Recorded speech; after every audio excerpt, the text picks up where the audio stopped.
ಇವಾಗ ಹೆಚ್ಚಿನ ಜವಾಬ್ದಾರಿ ಸುಧಾಕರ್ ಅವರು ಅವರಂದ್ರೆ ನಾವು ಸುಧಾಕರ್ ಸರ್ಕಾರ ಇಲ್ಲೇನಿದ್ದಾರೆ ಸುಧಾಕರ್ ಅವರು ಬೆಂಕಿ ಸುರೇಶ್ ಅವರು ಇಬ್ರು ಕೂಡ ಇವಾಗ ಜವಾಬ್ದಾರಿ ತಗೊಂಡಿದ್ದಾರೆ. ಏನೇ ಆಗ್ಲಿ ನಮ್ಮ ಶಿಡ್ಲಘಟ್ಟ ವಿಧಾನಸಭಾ ಕ್ಷೇತ್ರದಲ್ಲಿ ಆಗ್ಲೇ ಹೇಳ್ತಿದ್ರು 1 ಲಕ್ಷಕ್ಕೂ ಹೆಚ್ಚಿನ ನಾವು ಓಟ್ ತಗೊಳ್ಳಂತ ಕೆಲಸ ಮಾಡಬೇಕು ಅಂತ ಹೇಳಿದ್ದಾರೆ. ಆ ಒಂದು ಮಾತನ್ನ ಖಂಡಿತ ಉಳಿಸುವಂತ ಕೆಲಸಗಳು ಮಾಡೋಣ. ಮುಂದಿನ ದಿನಗಳಲ್ಲಿ ಏನೇ ಆಗ್ಲಿ ಒಟ್ಟಾರೆ ಎಲ್ಲ ಕೆಲಸಗಳು ಮಾಡ್ಕೊಂಡು ಹೋಗೋಣ. ಆಗ್ಲೇ ಗೊಂದಲಾಗಿದ್ದಕ್ಕೂ ಕೂಡ ದಯವಿಟ್ಟು ಯಾರು ಕೂಡ ಅದ್ರ ಬಗ್ಗೆ ಬೇಸರ ಪಡುವ ಅವಶ್ಯಕತೆ ಇಲ್ಲ. ಏನಂತ ಒಂದು ಮಾತು ಹೇಳ್ಬೇಕು, ಹಣ ಸುಧಾಕರ ಹೇಳ್ತಿದ್ದೀನಿ, ಶಶಿಕಲಾ ಹೇಳ್ತಿದ್ದೀನಿ. ಏನಾಯ್ತು, ನಾವು ಈಗ ಇದ್ದಾಗ ಯಾವುದೋ ಒಂದು ಪಕ್ಷ ಅಂತಂದಾಗ ಏನಾಗುತ್ತೆ, ಈಗ ವಿರೋಧ ಇದ್ದಾಗ ಆ ವಿರೋಧತ್ವ ಇದ್ದೇ ಇರುತ್ತೆ, ನೋವಿರುತ್ತೆ, ಇಲ್ಲ ಏನೋ ಎದುರು ಬಂದು ಬಿದ್ದಾಗ ಆ ನೋವು ಇದ್ದೇ ಇರುತ್ತೆ. ನಾವು ಹೇಳ್ಕೊಂಡ್ವಿ ನಿನ್ನೆ ಡಿ.ಕೆ. ಶಿವಕುಮಾರ್ ಅವರು ಹೋಗ್ಯಾರ ಇದೆ ನಮ್ಮ ಕಾರ್ಯಕರ್ತರನ್ನ ನೀಡುಗಳನ್ನ ಕರಿತೀವಿ ಒಂದ್ಸರಿ ಮಾತಾಡ್ಬೇಕು ಅಂತಂದಾಗ ಅವರು ಆಯ್ತು ಹೋಗಪ್ಪ ನಿಮ್ ಪರವಾಗಿ ನೀವು ತಲೆ ಕೆಡಿಸ್ಕೊಬಿಡಿ ಮಾತಾಡಿ ಜಿ.ಸಿ. ಚಂದ್ರಶೇಖರ್ ಜವಾಬ್ದಾರಿ ಒಪ್ಪಿಸ್ತೀನಿ ಅಂತಂದ್ರು. ಜಿ.ಸಿ. ಚಂದ್ರಶೇಖರ್ ಅವರು ಸುಧಾಕರ್ ಅವ್ರಿಗೂ ಮಾತಾಡಿದ್ದಾರೆ, ಮತ್ತೆ ಬೆಂಕಿ ಸುರೇಶ್ ಅವ್ರಿಗೂ ಮಾತಾಡಿದ್ದಾರೆ. ಆ ಒಂದು ಸಂದರ್ಭದಲ್ಲಿ ಹೇಳಿದ್ರು ಕಾಂಗ್ರೆಸ್ ಅಲ್ಲಿ ನಮ್ದು ತತ್ವ ಸಿದ್ಧಾಂತಗಳಿದೆ, ಮುಂಚೆಯಿಂದ ನಡ್ಕೊಂಬಂದಿರುವಂತದ್ದು. ಏನೇ ಇರಲಿ ಯಾವುದೇ ಒಂದು ಕ್ಷೇತ್ರದಲ್ಲಿ ಇರಲಿ ಒಂದು ಮಾತಾಡೋದು ಭೀಮನಪ್ಪ ಹಿರಿಯ ನಾಯಕರಿದ್ದಾರೆ, ಅವರ ಮಾರ್ಗದರ್ಶನದಲ್ಲೇ ನೀವಿರ್ಬೋದು ಹುಟ್ಟುವರಿರ್ಬೋದು ನೀವು ಒಟ್ಟಿಗೆ ಹೋಗ್ಬೇಕು, ಹೋಗುವಂತ ಕೆಲಸಗಳು ಮಾಡ್ರಿ. ಮುಂದಿನ ದಿನಗಳಲ್ಲಿ ಏನೇ ಇರಲಿ ನಮ್ಮ ತಾಲೂಕಲ್ಲಿ ಶಿಡ್ಲಘಟ್ಟ ವಿಧಾನಸಭಾ ಸಂಬಂಧಪಟ್ಟಂತೆ ಭೀಮನಪ್ಪನವರ ಮಾರ್ಗದರ್ಶನ ತಗೊಂಡು ಹುಟ್ಟುವಣ್ಣವರ ವಿಶ್ವಾಸಕ್ಕೂ ತಗೊಂಡು ನೀವು ಅಫಿಷಿಯಲ್ ಕ್ಯಾಂಡಿಡೇಟ್ ಒಟ್ಟಿಗೆ ತಗೊಂಡು ಹೋಗುವಂತ ಕೆಲಸಗಳು ಮಾಡ್ಬೇಕು ಅನ್ನೋ ಮಾತನ್ನ ಜಿ.ಸಿ. ಚಂದ್ರಶೇಖರ್ ಅವರು ಯಾರ ಮುಂದೆ ಅಲ್ಲ, ಶಶಿಯಣ್ಣನೂ ಇದ್ರು, ಪುಟ್ಟಣ್ಣನೂ ಇದ್ರು, ನಾವು 3 ಜನ ಇದ್ವಿ. ಈ ಮಾತನ್ನ ಅವ್ರು ಹೇಳಿದ್ದಾರೆ. ಅದೆಲ್ಲದಕ್ಕೂ ಮುಖ್ಯವಾಗಿ ಸುಧಾಕರ್ ಅವ್ರನ್ನ ಪ್ರತಿಯೊಂದು ವಿಚಾರದಲ್ಲೂ ಅವ್ರನ್ನ ಕೇಳಿಕೊಂಡು ಏನನ್ನ ನಾವು ಈಗ ಕಾರ್ಯಕ್ರಮಗಳನ್ನ ಮಾಡಬೇಕು ಆ ಕಾರ್ಯಕ್ರಮಗಳು ಮಾಡುವಂತ ಕೆಲಸನೂ ಮಾಡ್ತೀವಿ. ಅದರೊಟ್ಟಿಗೆ ಈಗ ನಮ್ಗೆಲ್ಲರಿಗೂ ಕನ್ಫ್ಯೂಷನ್ ಇದೆ, ಅದು ಯಾರು ಕೂಡ ಕನ್ಫ್ಯೂಸ್ ಆಗೋ ಅವಶ್ಯಕತೆ ಇಲ್ಲ. ಒಟ್ಟಾರೆ ಎಲ್ಲರೂ ವಿಶ್ವಾಸ ತಗೊಂಡು ಬರುವಂತ ದಿನಗಳಲ್ಲಿ ಮುಂದಿನ ದಿನಗಳಲ್ಲಿ ನಮ್ಮಲ್ಲಿ ನಾಮಿನಿಗಳಿರ್ಬೋದು, ಇಲ್ಲ ಏನೋ ಸರ್ಕಾರದ ಅನುದಾನಗಳಿರ್ಬೋದು, ಏನೇ ಒಂದು ಕೆಲಸ ಕಾರ್ಯಗಳಿರ್ಬೋದು, ಒಂದು ಕಾರ್ಯಕ್ರಮಗಳಿರ್ಬೋದು, ಎಲ್ಲವನ್ನೂ ಕೂಡ ಜವಾಬ್ದಾರಿ ಕೊಟ್ಟಿದ್ದಾರೆ. ಕೊಟ್ಟರೋ ಜವಾಬ್ದಾರಿನಂತೆ ಅದನ್ನು ನಿರ್ವಹಿಸಿಕೊಂಡು ಹೋಗ್ತೀವಿ. ಖಂಡಿತ ಯಾವುದೇ ತರದ 2 ಭಾಗಗಳಾಗ ಬಿಡೋದಿಲ್ಲ ಅನ್ನೋ ಮಾತನ್ನ ಈ ಒಂದು ಮುಖಾಂತರ ಹೇಳ್ತಾ ನಾವೆಲ್ಲರೂ ಕೂಡ ಒಗ್ಗಟ್ಟಾಗಿ ಇವತ್ತು ಕಾಂಗ್ರೆಸ್ ಪಕ್ಷನ ಗೆಲ್ಲಿಸುವಂತ ಕೆಲಸ ಮಾಡೋಣ. ಏನೇ ಆಗಲಿ ಗೌತಮ್ ಅವರು ಇವತ್ತು ನಮ್ಮ ಕೋಲಾರ ಲೋಕಸಭಾ ಕ್ಷೇತ್ರದಲ್ಲಿ ಅತಿ ಹೆಚ್ಚಿನ ಮತಗಳ ಅಂತರದಿಂದ ಗೆಲ್ಲಲೇಬೇಕು. ನಾವೆಲ್ಲ ಅದಕ್ಕೆ ಏನ್ ಪಣ ತಗೋಬೇಕು ನೋಡೋಣ ಅಂತ ಹೇಳಿ ಇವತ್ತು ಸಂದರ್ಭದಲ್ಲಿ ಹೇಳ್ತಿದ್ದೀನಿ. ನಮ್ಮೆಲ್ಲ ಕುರಿತು ಈಗ ಸುಧಾಕರ್ ಅವರು ಒಂದೆರಡು ಮಾತಾಡ್ತಾರೆ.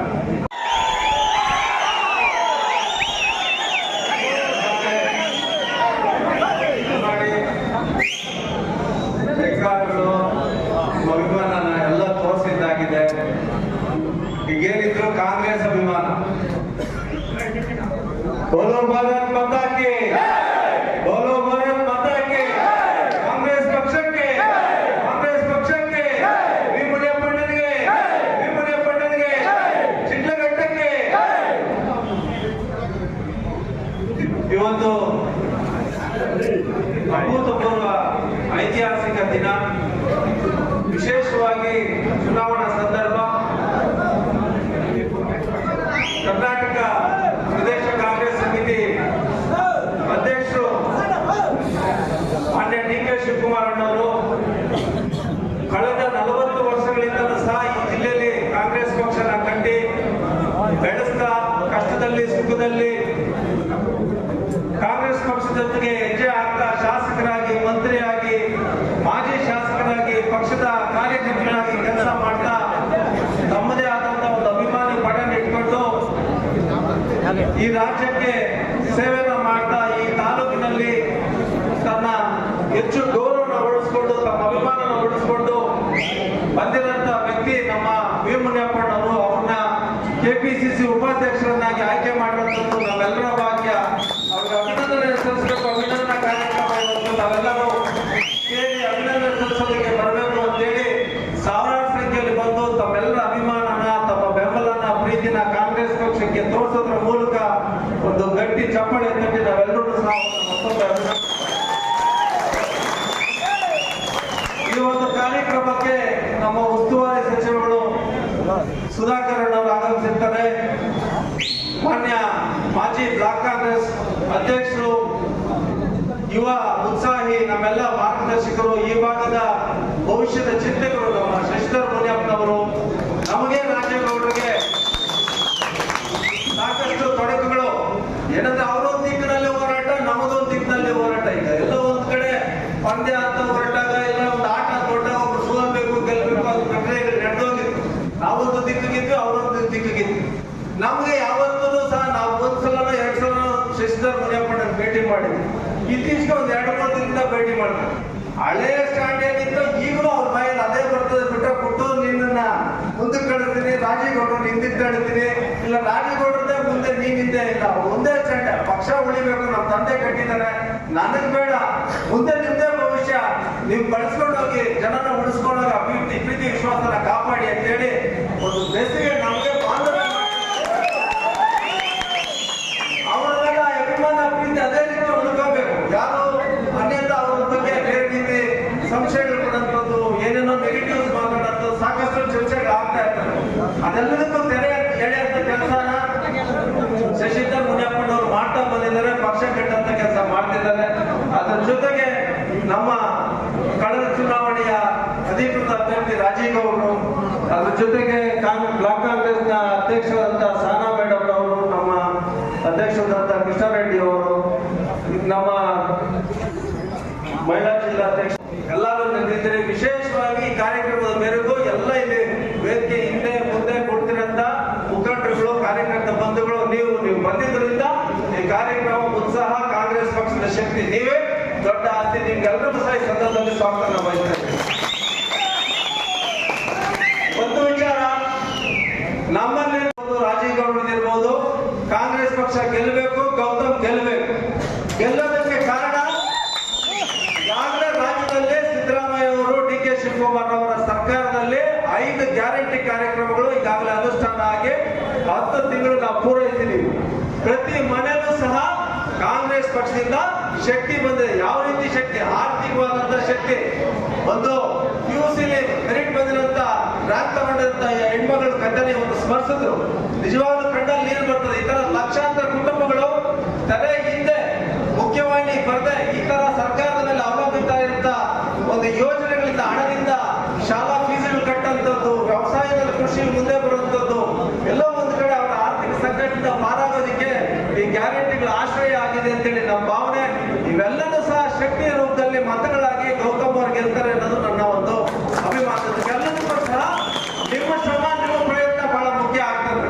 ಈಗ ನಾವಿಲ್ಲಿ ಹೇಳ್ತಾ ಇದ್ದೀವಿ, ನೀವೆಲ್ಲರೂ ಸಹ ಒಗ್ಗಟ್ಟಾಗಿ ಹೋಗ್ಬೇಕು, ಜೊತೆಯಾಗಿ ಹೋಗ್ಬೇಕು. ಮತ್ತೆ ರಾಜೇಗೌಡರು ಹೇಳಿದ್ದೀನಿ, ನಾನು ಹೇಳೋದಕ್ಕೆ ಹೋಗೋದಿಲ್ಲ. ಏನ್ ರಾಜೇಗೌಡರು ಹೇಳಿದ್ದಾರೆ ಅದು ಹೈಕಮಾಂಡ್ ಮಟ್ಟದಲ್ಲಿ, ಅಣ್ಣವ್ರ ಸಮ್ಮುಖದಲ್ಲಿ ಎಲ್ಲ ನಡೆಸಿರೋದು ನಿಜಾನೇ. ನಿಮ್ಮ ಭಿನ್ನಾಭಿಪ್ರಾಯ ಬದಿಗೊತ್ತಿ ಪಕ್ಷನ ಗೆಲ್ಲಿಸ್ಬೇಕು, ಪಕ್ಷನ ಕಟ್ಟಬೇಕು. 4 ವರ್ಷ ನಿಮ್ಮಗಳ ಪ್ರಯತ್ನ ನೀವು ಮಾಡ್ಕೊಂಡು ನಿಮ್ ಕೆಲಸ ನೀವು ಮಾಡಿ, ನಿಮ್ಮಲ್ಲೇನಾದ್ರೂ ಸಮಸ್ಯೆಗಳು ಬಂದ್ರೆ ನಾವಿದ್ದೀವಿ, ನಾವು ವಿದ್ಯಾರ್ಥ ಮಾಡ್ತೀವಿ ಅಂತ ಹೇಳಿದ್ದಾರೆ. ನಮ್ಮ ಚಿಂತೆ ಅವೆಲ್ಲ ಇಲ್ಲ. ಈಗ ನಮ್ದು ಯಾವ್ದು ಚುನಾವಣೆಗಳಿಲ್ಲ. ಈಗಿನ ಚುನಾವಣೆ MP ಚುನಾವಣೆ. ನಾವು ಖಂಡಿತವಾಗಿ ನಾವು ರಾಜೇಗೌಡರು ಅಣ್ಣವ್ರ ಸಮ್ಮುಖದಲ್ಲಿ, ಮುನಿಯಪ್ಪನವರ ನೇತೃತ್ವದಲ್ಲಿ ಗೆಲ್ಲಿಸಲೇಬೇಕು. ಸೊಲ್ಯೂಷನ್ಗಳನ್ನು ಕಂಡುಕೊಂಡು, ಕಾರ್ಖಾನೆಗಳನ್ನ ಮಾಡಿಕೊಂಡು, ಕೃಷಿಕ ಆಹಾರ ಉತ್ಪತ್ತಿ ಕ್ರಾಂತಿನ ಮಾಡಿಕೊಂಡು, ಎಲ್ಲ ಉದ್ಯೋಗದ ಕ್ರಾಂತಿನ ಮಾಡಿಕೊಂಡು ದೇಶ ನಮ್ಮನ್ನ ಇಷ್ಟು ದೂರ ತಗೊಂಡು ಬಂದಿದೆ. ಆದ್ರೆ 10 ವರ್ಷಗಳಿಂದ ಮಾನ್ಯ ಪ್ರಧಾನಮಂತ್ರಿಗಳು BJP ಸಹ ರಾಜ್ಯ ಸರ್ಕಾರ ಮಾಡ್ತಾ ಇದೆ. ರಾಜ್ಯ ಸರ್ಕಾರದ ಜೊತೆಗೆ ಕೇಂದ್ರ ಸರ್ಕಾರದಲ್ಲೂ ಸಹ ನಮ್ಮ ಅಭ್ಯರ್ಥಿನ ಗೌತಮ್ನ ಗೆಲ್ಸ್ಕೊಟ್ಟಿದ್ದೆ. ಆದ್ರೆ ನಮ್ಗೆ ಇನ್ನೊಂದಷ್ಟು ಶಕ್ತಿ ಬರ್ತದೆ. ಆ ಶಕ್ತಿ ನೀವೆಲ್ಲ ಸಮಸ್ಯೆಗಳಿಗೂ ಸಹ ದಾರಿ ಆಗ್ತದೆ. ಅದಕ್ಕೆ ಒಂದೇ ಪರಿಹಾರ, ಮೇ 26ನೇ ತಾರೀಕು ನಾವೆಲ್ಲರೂ ಸಹ ಕಡ್ಡಾಯವಾಗಿ ಮತದಾನ. ಏಪ್ರಿಲ್ 26ನೇ ತಾರೀಕು ನಮ್ಮ ಬೂತ್ಗಳಲ್ಲಿ ಹೆಚ್ಚು ಮತ ಕಾಂಗ್ರೆಸ್ ಕೊಡಿಸೋದ್ರ ಮೂಲಕ ನಾವು ಶಿಡ್ಲಘಟ್ಟ ಕ್ಷೇತ್ರದಲ್ಲಿ 1 ಲಕ್ಷಕ್ಕೂ ಹೆಚ್ಚು ಮತಗಳನ್ನು ಕೊಡಿಸೋದ್ರ ಮೂಲಕ ನಮ್ಮ ಅಭ್ಯರ್ಥಿನ ಗೆಲ್ಲಿಸ್ತೀವಿ ಅಂತೇಳಿ ನಾವು ಗೌತಮ್ ಅವರು ಸಹ ಬಹಳ ಸರಳ ವ್ಯಕ್ತಿ. ನಾವೆಲ್ಲರೂ ಸಹ ಯೂತ್ ಕಾಂಗ್ರೆಸ್ ಅಲ್ಲಿ ಕೆಲಸ ಮಾಡ್ಕೊಂಡು ಬರ್ಬೇಕಾದಾಗ ನಮಗೆ ಚಿರಪರಿಚಿತರು, ಎಲ್ಲರ ಜೊತೆ ಬೆರೆಯಂತವರು, ಸರಳ ಮನೋಭಾವದವರು, ಸಣ್ಣ ಕುಟುಂಬದಿಂದ ಕಾಂಗ್ರೆಸ್ ಪಕ್ಷ ಸೇವೆ ಮಾಡಿದ್ರಿಂದ ಅವರಿಗೆ ಆಕಸ್ಮಿಕವಾಗಿ ಬಂದಂತ ಸೌಭಾಗ್ಯ ಅವರಿಗೆ ಈ ಬಾರಿ ಒಂದು ಅವಕಾಶವೂ ಸಹ ಮೂಡಿ ಬಂದಿದೆ. ಕೋಲಾರ ಒಂದು ರೀತಿ ಚಿನ್ನದ ಗಡಿ ಇದ್ದಂಗೆ ಸಡನ್ ಆಗಿ ಅದೃಷ್ಟ ಎಲ್ಲರಿಗೂ ಬರ್ತಾ ಇದೆ. ಆ ರೀತಿ ನಮ್ಮ ಗೌತಮ್ ಅವ್ರಿಗೂ ಸಹ ನೀವೆಲ್ಲರ ಆಶೀರ್ವಾದ, ಶ್ರೀರಕ್ಷೆ ಇದ್ದು ಗೆಲ್ಲಿ ಅವ್ರ ಗೆಲ್ಸಂತ ಕೆಲಸ ನಾವೆಲ್ಲರೂ ಸಹ ಪ್ರಾಮಾಣಿಕ ಮಾಡೋಣ. ಅದಕ್ಕೆ ನಮ್ಮ ಪ್ರಯತ್ನ 100% ನಾನು ಹೇಳೋದಕ್ಕೆ ಬಯಸ್ತೀನಿ. ವ್ಯತ್ಯಾಸಗಳಾದ್ರೆ ನಮ್ಮ ಬೆಂಬಲಿಗರೇ ಸಹಕರಿಸಿಕೊಂಡು ಕಾಂಗ್ರೆಸ್ ಪಕ್ಷದ ಕೆಲಸ ಮಾಡಿದ್ದೆ ಆದ್ರೆ ಅದೇ ನಿಜವಾದ ಪುಟ್ಟು ಆಂಜನಪ್ಪ ತಾವೆಲ್ಲ ನಮ್ಮ ಬೆಂಬಲಿಗರು ನನ್ನ ನಂಬಿದಂತವ್ರು ಕಾಂಗ್ರೆಸ್ ಅಭಿಮಾನ ಇರುವಂತವ್ರು ಯಾರು ಅದು ಮೀರು ವರ್ತನೆ ಮಾಡೋದಿಲ್ಲ, ಯಾರು ಅಪ್ರಯತ್ನಕ್ಕೂ ಕೈ ಆಗೋದಿಲ್ಲ. ಪ್ರಯತ್ನ ಏನಿದ್ರು ಈ ಬಾರಿ ಲೋಕಸಭೆ ಚುನಾವಣೆಯಲ್ಲಿ ಮನೆಗೆ ಹೋಗ್ಬೇಕು, ನಮ್ಮ ಗ್ಯಾರಂಟಿ ಕಾರ್ಯಕ್ರಮಗಳು ಹೇಳ್ಬೇಕು, ಜನಗಳ ಮತನ ಪಡ್ಕೋಬೇಕು, ಅದು ಪುಟ್ಟಿ ಹಾಕ್ಬೇಕು, ಚುನಾವಣೆಯಲ್ಲಿ ಗೆಲ್ಲುವಾಗ ನಾವು ಮಾತ್ರ ಗೆಲ್ಲುವಾಗ್ತದೆ. ಇವತ್ತು ಸಭೆ ಆಯ್ತು, ನಮ್ಮ ಕತೆ ಮುಗಿದು ನಾವು ಮನೆಗೆ ಹೋದ್ವಿ, ಗೌತಮ್ ಅವ್ರು ನೋಡ್ಕೊಳ್ಳೋಣ ಅಂದ್ರೆ ಇದು ಖಂಡಿತ ಸಾಧ್ಯ ಇಲ್ಲ.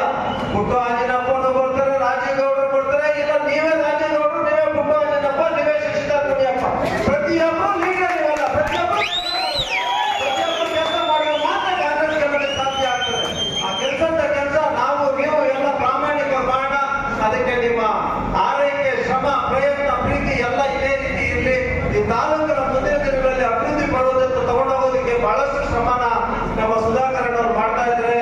ಈಗಾಗಲೇ ಅವರ ಆಲೋಚನೆಯಲ್ಲಿ ಇಲ್ಲಿ ಕೈಗಾರಿಕೆ ಕ್ರಾಂತಿ ಆಗಬೇಕು. ಸುಮಾರು ಒಂದು 2,500-3,000 ಎಕರೆಷ್ಟು ಭೂಮಿನ ಕೈಗಾರಿಕೆ ಅಲ್ಲಿ ಅಭಿವೃದ್ಧಿ ಪಡಿಸಬೇಕು, ಅಲ್ಲಿ ಉದ್ಯೋಗ ಸೃಷ್ಟಿ ಮಾಡಬೇಕು ಅಂತ ಹೇಳಿ ಒಂದು ಚಿಂತನೆನ ಮಾಡಿ ದೊಡ್ಡ ಮಟ್ಟದ ಒಂದು ಅಭಿವೃದ್ಧಿಗೆ ಕೈ ಹಾಕ್ತಾ ಇದ್ದಾರೆ. ಅವರಿಗೆ ಸಂದರ್ಭದಲ್ಲಿ ನಾನು ಅಭಿನಂದನೆ ಸಲ್ಲಿಸ್ತಾ ಇದ್ದೀನಿ. ಇವೆಲ್ಲನೂ ಸಹ ಕಾಂಗ್ರೆಸ್ ಪಕ್ಷಕ್ಕೆ ಶಕ್ತಿ ಕೊಡ್ತದೆ, ಅವೆಲ್ಲನೂ ನಾವು ಸ್ಮರಿಸಬೇಕಾಗ್ತದೆ. ಕಳೆದ ಬಜೆಟ್ ನಲ್ಲೂ ಸಹ ಹೈಟೆಕ್ ಮಾರ್ಕೆಟ್ ನ ಈ ಭಾಗದಲ್ಲಿ ದೊಡ್ಡ ಮಟ್ಟದಲ್ಲಿ ಪ್ರತಿಷ್ಠಾಪಿಸಿ ಇಲ್ಲಿ ರೈತಾಪಿ ಕುಟುಂಬಗಳಿಗೆ ವ್ಯವಸಾಯ ಮಾಡುವಂತವ್ರು, ರೇಷ್ಮೆ ಬೆಳೆಯುವಂತವ್ರಿಗೆ, ರೀಲರ್ಸ್ಗೆ ದೊಡ್ಡ ಮಟ್ಟದ ಸಹಾಯ ಆಗಬೇಕು. ಸರ್ಕಾರದಿಂದ ಯೋಜನೆಗಳು ಹೆಚ್ಚಿನ ರೀತಿಯಲ್ಲಿ ರೀಲರ್ಸ್ಗೆ ಮತ್ತೆ ರೇಷ್ಮೆ ಬೆಳೆಯುವಂತ ಅನುಕೂಲ ಆಗಬೇಕಂತ ನಿಟ್ಟಿನಲ್ಲಿ ಹೈಟೆಕ್ ಮಾರ್ಕೆಟ್ ನಿರ್ಮಾಣ ಮಾಡೋದನ್ನು ಸಹ ಅಣ್ಣನ ಪ್ರಯತ್ನ ಪ್ರಮುಖವಾಗಿರುವಂತದ್ದು. ಇವೆಲ್ಲವೂ ಸಹ ಕಾಂಗ್ರೆಸ್ ಪಕ್ಷ ನಮ್ಮ ತಾಲೂಕಿನಲ್ಲಿ ಹೆಚ್ಚಿನ ಗೌತಮ್ ಅವರು ಅಭ್ಯರ್ಥಿ ಬರ್ತಾ ಇದ್ದಾರೆ. ಈಗ ರಾಜೇಗೌಡರು, ಈಗ ಅಣ್ಣವರು ಮನೆಗೆ ಕಳಿಸ್ತಾರೆ. ಶಶಿಧರ್ ಅವರು, ರಾಜೇಗೌಡರು, ಪುಟ್ಟು ಅವರು 3 ಜನ ಕೂತ್ಕೊಂಡು ಡಾಕ್ಟರ್ ಪ್ರೆಸಿಡೆಂಟ್ಸ್ ಕೂತ್ಕೊಂಡು